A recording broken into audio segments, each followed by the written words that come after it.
नमस्कार दोस्तों। मेरा नाम प्रोफेसर कुलविंदर सिंह है और पेरेंटिंग के सेशन में जो हमने छोटे छोटे वीडियोस बनाए थे उनमें से कई वीडियोस के ऊपर आपके जानकारियों के लिए काफ़ी सारे व्यूज़ आए। तो आप लोग चाहते थे कि मैं उसके ऊपर कुछ बात करूं कि आज की डेट में बच्चों का नज़रिया, एटीट्यूड काफ़ी डिफरेंट हो गया है, काफ़ी वियर्ड है। इतना अजीब है कि समझ नहीं आता। बच्चे अपने डिसीज़न मेकिंग में बहुत ज़्यादा कंफ्यूज हैं। उनके सेलेक्शंस बहुत ही डिफरेंट हैं, अलग हैं और शायद हमारे अनुसार से सही नहीं हैं। इसके अलावा सोशल मीडिया में बहुत ज़्यादा टाइम डिवोट करते हैं, स्क्रीन टाइम ज़्यादा है और सोशल मीडिया या इस तरह की चीज़ों से जो उनको सोच मिलती है उसका जीवन में काफ़ी प्रभाव है। इन सब के अलावा चीज़ें छुपाते हैं। ये चारों प्रश्न अगर आपके जीवन में भी हैं तो आज का वीडियो आपके लिए है। और आपको पता है कि जब मैं वीडियो ख़त्म करता हूँ तो उससे पहले कुछ ना कुछ प्रयास करता हूँ कि जो जीवन में कहीं ना कहीं मैंने भी सीखे हैं चीज़ें वो आपके साथ शेयर कर सकूँ, या जो जो चीज़ें मैं इम्प्लीमेंट करता हूँ वो आपके साथ शेयर कर सकूँ, ताकि उन सब चीज़ों के कारण आपके जीवन में भी कुछ ना कुछ लाभ हो सके।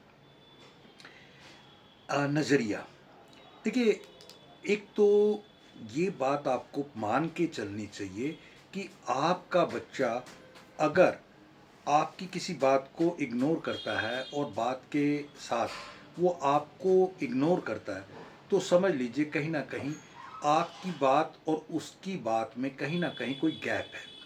आप में और उसमें कहीं ना कहीं कोई गैप है। आप वो कहना या करवाना चाहते हैं जो वो नहीं कह सुनना या मानना चाहता। तो अब इसका एक बहुत इम्पॉर्टेंट सॉल्यूशन मैं जब अपने सेशंस में बोलता हूँ तो इसे किसी तरीके का बड़प्पन ना कहिएगा, लेकिन इस सच्चाई को मानिएगा कि अगर काफ़ी लोग बैठे हैं, 500, 1000, 2000, और उस दौरान जब एक बार सेशन शुरू हो जाए, चाहे वो 1 घंटे का हो, चाहे ज़्यादा लंबा ड्यूरेशन का हो, छोटा भी हो, कभी कोई बीच में से उठ के नहीं जाता, कभी कोई शोर नहीं मचता, चाहे वो बच्चे हों, पेरेंट्स हों या टीचर्स हों, प्रोफेसर्स हों, किसी के साथ भी बोरियत नहीं आती। उसका कारण, बहुत बड़ा कारण है। पहला कारण तो ये कि वो बोलो जो वो सुनना चाहते हैं, पहला। दूसरा, उसका एक बहुत इम्पॉर्टेंट चीज़ है कि आप जो लिख के लाए हैं बुक रेडी ना रहो। हमेशा माहौल के अनुसार बदलते जाओ। जिस हिसाब से प्रश्न आ रहे हैं, जिस हिसाब से रिएक्शंस आ रहे हैं, उस हिसाब से चीज़ों को मोल्ड करते हुए। ये ऐसा कब हो सकता है? जब आप उनसे बहुत ज़्यादा जानते हैं, हर एक चीज़ के अंदर बहुत बड़ा खजाना आपके पास छुपा हुआ है। माँ बाप चाहते हैं कि, देखिए, माँ बाप होना सिर्फ बच्चे को जन्म दे करके उसको परवरिश करना, उसको ये खाने पीने, पहनने, पढ़ने का इंतज़ाम कर देना काफ़ी नहीं है। अगर उतना काफ़ी होता तो जानवर इतना कर लेते हैं, तो हम और जानवरों में कहीं तो कोई फ़र्क होगा। हम जानवर, अच्छा छोटी सी बात, अगर जानवरों से ही सीखता है, अगर जानवर किसी बात को कहें अपने बच्चे को और बच्चा ना माने तो वो क्या करते हैं? अगर चिड़िया को पूछो कि भाई तू अपने बच्चों को उड़ना कैसे सिखाती है, तो मेरे आधे दर्शकों को शायद ना पता हो कैसे सिखाती है। क्या आपको पता है? और ये आप बाद में कमेंट्स में ज़रूर लिखिएगा कि अगर आपको पता भी है तो मेरे बताने से पहले पता थी। वो सिखाती है कैसे? पहले बोलती है कि बच्चे के जब पंख आ जाते हैं, बेटा तुम उड़ो। वो कहता है कि मैं तो गिर जाऊंगा, मर जाऊंगा। लेकिन वो जब बार बार कहते हैं तो वो नहीं मानता, तो वो क्या कहते हैं, जोर से आते हैं दोनों, चिड़ा और चिड़ी, और घोंसले को धक्का मारते हैं, उड़ उड़ के वो आते। तो बच्चा ज़मीन पे गिर रहा होता है ऊपर से। जब वो गिर रहा होता है तो गालियाँ देता है कि मेरे माँ बाप मेरे को गिरा दिया, मेरी जान लेना चाहते हैं। इसी दौरान वो चिड़ा चिड़ी उड़ते हुए बच्चे के पास आते हैं और कहते हैं, तेरे पास पंख हैं, हिला, हिला इन्हें, और कुछ नहीं करना और तू उड़ पाएगा। और वो जैसे ही हिलाता है वाकई उड़ पाता है। यही कारण है कि हम अपने बच्चों को उनकी काबिलियत से अवगत नहीं कराते, उनके हुनर से अवगत नहीं कराते। हम कहते हैं ये कर, और वो करना चाहे चाहे ना चाहे, आप उसको उसके साथ जुड़े हुए चीज़, अगर एक टीवी कोई खरीदता है तो क्या खरीदता है? टीवी नहीं खरीदता, उसके द्वारा मिलने वाला एंटरटेनमेंट खरीदता है। वो एक कोई मोबाइल खरीदता है तो मोबाइल नहीं खरीदता, मोबाइल से जुड़े हुए बेनिफिट्स खरीदता है। इसी तरीके से अगर आप अपने बच्चे को कोई भी चीज़ और उससे जुड़े हुए बेनिफिट समझा के बताने की कोशिश करेंगे तो शायद आपकी बात का वो मूल्य पड़ेगा जो मूल्य पड़ना चाहिए। हाँ, ये ज़रूर है कि वो आपके जीवन में भी उतनी ही कीमत रखे।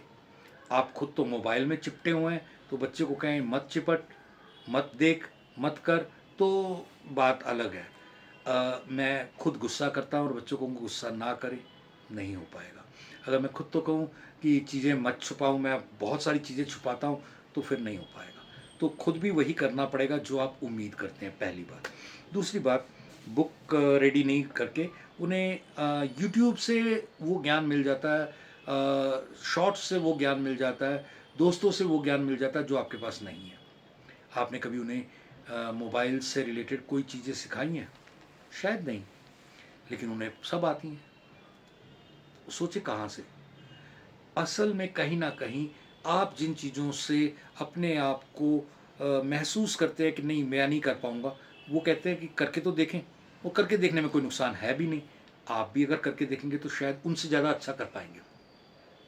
और ये बात अगर एक बच्चे को पता होगा कि मेरे माँ बाप को मेरे से मोबाइल में हर एक चीज़ में मेरे से ज़्यादा पता है, आप यकीन मानेंगे आपके बच्चे आपसे आकर पूछेंगे, सलाह लेंगे, पापा ये ऐसे कर लूँ, ये ऐसे कर रहा हूँ, ये ऐसे मम्मा ठीक है, वगैरह वगैरह वगैरह। और ऐसा हर अच्छे माँ बाप के साथ हो ही रहा है, आप में से कईयों के साथ हो ही रहा होगा। अगली बात कि हम सोशल मीडिया पे उन्हें ज़्यादा कैसे, सोशल मीडिया पे जब आप खुद उनको टाइम नहीं देते, अगर टाइम देते भी हैं तो आपका टाइम भी, पहले तो आपके पास जिम्मेवारियां इतनी हैं, चीज़ें इतनी हैं, आपके पास इतना आपने खिलारा डाल रखा है कि पैसे के लिए, चीज़ों के लिए भागना, नहीं जी नहीं इसको तो इस वाले स्कूल में डाल। यार हमारे में से कौन सा था जो बहुत अच्छे स्कूलों में पढ़ा है?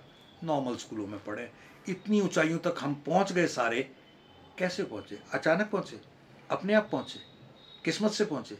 नहीं, बहुत मेहनत की, बहुत चीज़ों को अडॉप्ट किया, अपने आप को चेंज किया, चीज़ों के साथ समन्वय तालमेल बिठाया, चलते गए, पहुंच गए।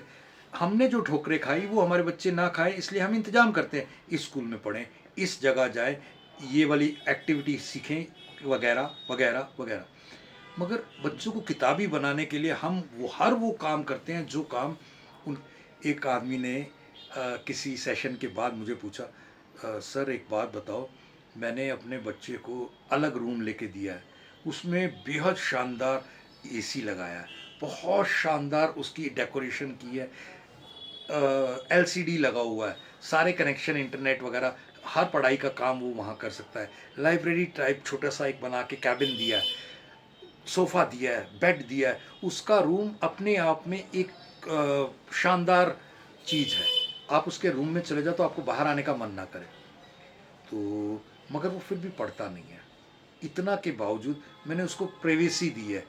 वो जब बेल बजाता है तब उसके पास मेरा जो मेट है या वो जाके उनको जो सामान चाहिए वो दे के आते हैं। मैंने पूछा उनसे, मेरे को हंसी भी आ गई।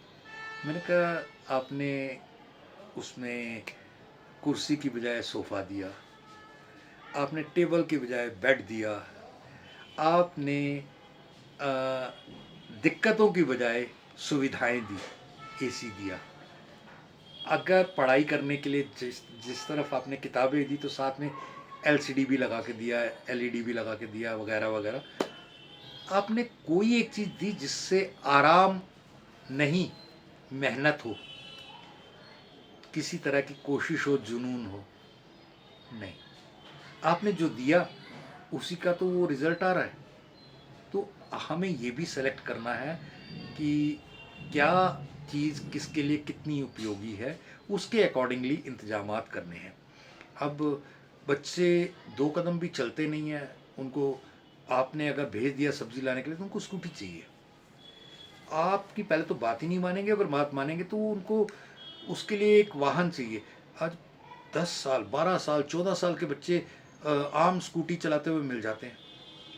इसका नुकसान भी होता है। बहुत से माँ बाप कहते हैं मेरा विनोद इसी चक्कर में इतनी छोटी उम्र में चला गया। ये कई चीज़ें हैं जिनके ऊपर हमें ध्यान देना है।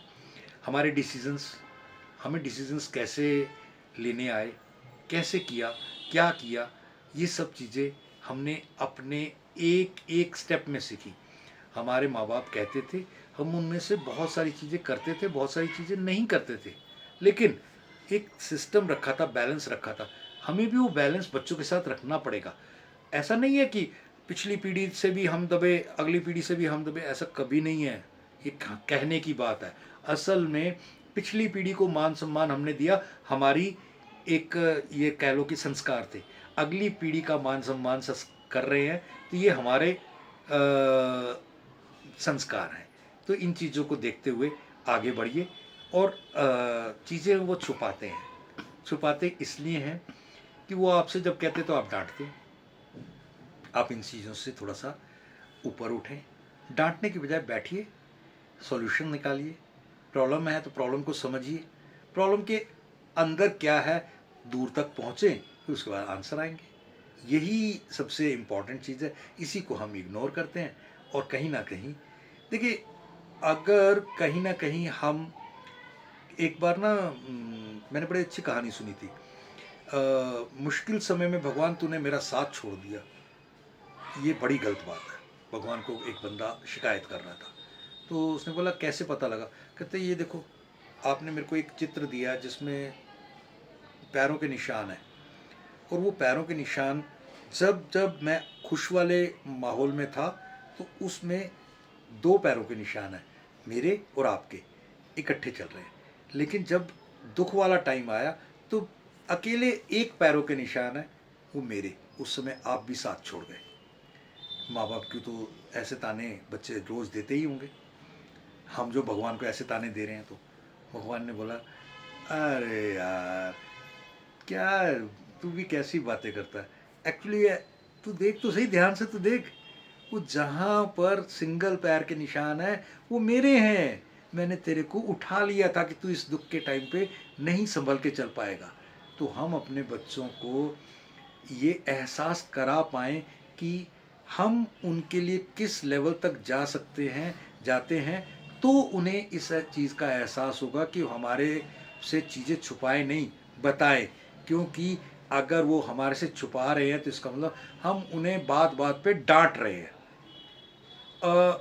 मैं अगर कुछ कहूँगा तो वो पर्सनल हो जाएगा, लेकिन पर्सनल ना जाते हुए मैं ये कहूँ कि मेरे अपने जीवन में मेरे पेरेंट्स के साथ नॉर्मल था, अपने बच्चों के साथ नॉर्मल है। दोनों जगह मेरे माँ बाप ने जहाँ तक ऊंचाइयाँ प्राप्त की, बहुत अच्छी जगह, उनसे मैं 4 कदम 2 कदम आगे बढ़ पाया उनके आशीर्वाद से। मेरे बच्चे कहीं ना कहीं मेरे से आगे बढ़ रहे हैं, आगे शायद और बढ़ जाएंगे। किस लिए? मेरे माँ बाप के आशीर्वाद से, और थोड़ा बहुत शायद आप सबकी ब्लेसिंग से। तो इनके लिए अगर आप कहीं लोगों की ग्रेटिट्यूड्स, ब्लेसिंग्स अपने बच्चों में डालनी शुरू कर दें, चीज़ें संवरनी, सुधरनी और अच्छी होने, उनके दोस्त बने, उनके साथ मिलजुल के चलें, इतना ही काफ़ी है। और हमारे वीडियोस अगर आपको अच्छे लगते हैं तो प्लीज़ कमेंट्स ज़रूर करें, आपकी बात ज़रूर बताएं और शेयर ज़रूर करें। इतना करने पर मुझे बहुत खुशी होगी। Thank you. जय हिंद।